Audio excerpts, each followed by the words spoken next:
السلام علیکم ورحمۃ اللہ وبرکاتہ۔ بسم اللہ الرحمن الرحیم۔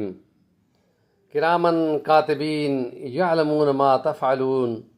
وما یلفظ من قول الا لدیہ رقیب عتید۔ جو لفظ بھی جو تم بولتے ہو وہ جلدی جلدی لکھنے والے دو عزت والے، ان کو کرامن کاتبین کا نام دیا گیا ہے،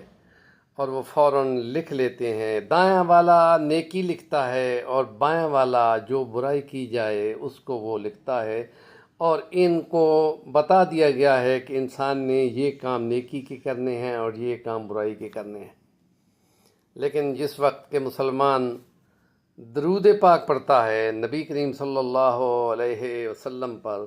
اور وہ خاص طور پہ 60 درود شریف جو معراج شریف کی احادیث میں آتا ہے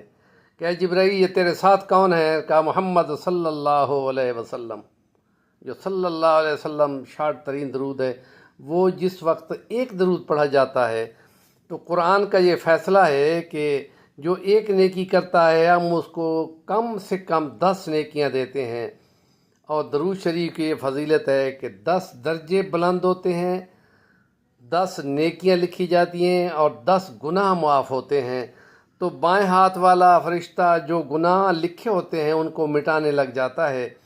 اور جو دائیں والا ہے وہ نیکیاں لکھتا جاتا ہے اور 7 درجے بھی بلند کرنے کے مراتب بھی پورے کرتا جاتا ہے۔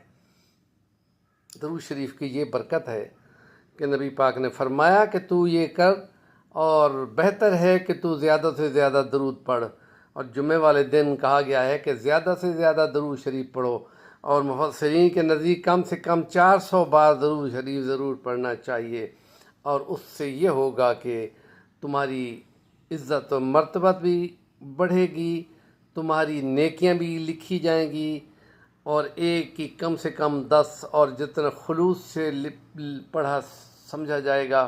اتنا زیادہ اس کو